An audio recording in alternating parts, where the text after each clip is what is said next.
So in this video, we'll discuss about the building blocks of C++. As discussed in the previous video, it's the first step for learning C++. So we'll go through these five building blocks. So we'll start with the character set. So C++ supports the following character set. It basically supports all the ASCII characters along with the alphanumeric characters. We also have some special characters like plus, which is basically used for addition, subtraction, multiplication, and we also have a modulus operator which we will use in future a lot. It basically calculates the remainder of two integers. Along with that, it also supports white space. Next, we move on to variables. So variables are basically the name of the memory locations that are assigned during program execution. So we can explain it using this instruction. So here what we are doing is we are evaluating an expression 3 plus 2 and we are going to store the value that is computed in variable A. So what happens behind the scene is this expression 3 plus 2 evaluates to 5. Now this value 5 is basically stored in the memory block of the computer. So let's not dive deep into it, and let's assume that 5 takes 4 memory blocks. So these 4 contiguous memory block will be assigned and value 5 will be stored in these 4 memory blocks. Now since this value is stored in A, throughout the execution of the program we can access these 4 memory blocks using the variable A. So in this case, A is the name of the memory location that was assigned while evaluating this expression.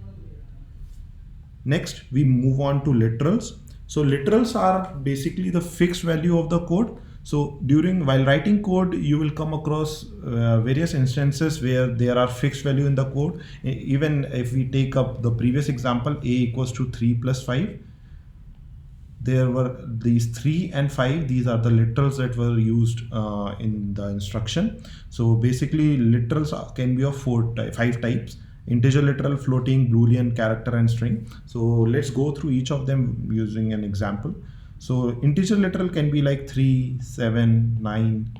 So in this expression 3 and 5 are the integer literal. Similarly, floating literals are like 3.2, 5.7, something with the decimal place, in fact 2.0. So these are the examples of floating literals. So whenever you're writing a C++ program and you come across any floating value, that can be categorized as a floating literal. Boolean literals are of two types: true and false. So like in the further sections, when we learn about data structures, we'll also learn about a data structure called Boolean, and the Boolean data structure can only store 2 types of value: true and false. Characters literals can be of like type of like A, B, say Z, and anything like 0. So character literals are stored basically within the small single quotes, and an aggregation of character literals is known as string literals, and it is stored within double quotes. So something like code buddy. So it's a string literal. So next we move to keywords. So keywords are basically the restricted words, and they have fixed meaning like the compiler have predefined functions and meaning for those words, you can say, and you cannot use it in other sense. So for instance, we cannot use case as a variable type and it has its own predefined meaning. So it's just a list that we have to remember, and we cannot use these words apart from what they were defined to be used as. Next, let's discuss variable naming convention. So as discussed previously, variable is basically a name that is given to a memory block. So in the program, you can access that memory block using that variable name. So there are certain rules that we follow while naming a memory block or while creating a variable. So they are listed down here. So the variables should always begin with a letter and underscore. So for example, a variable name like xyz equals to 5, this is a valid variable. But if I try to create $m equals to 95, this is wrong. This will not be acceptable because the variable name should always start with a letter or a underscore. So this is the underscore symbol, just in case you are not aware of that. A variable name cannot be a keyword as discussed previously. So we cannot have a variable like case equals to 50 or if equals to 37. In case you want to see what the list of keywords are, we have discussed that in our previous topic. And the third rule is variable name are case sensitive.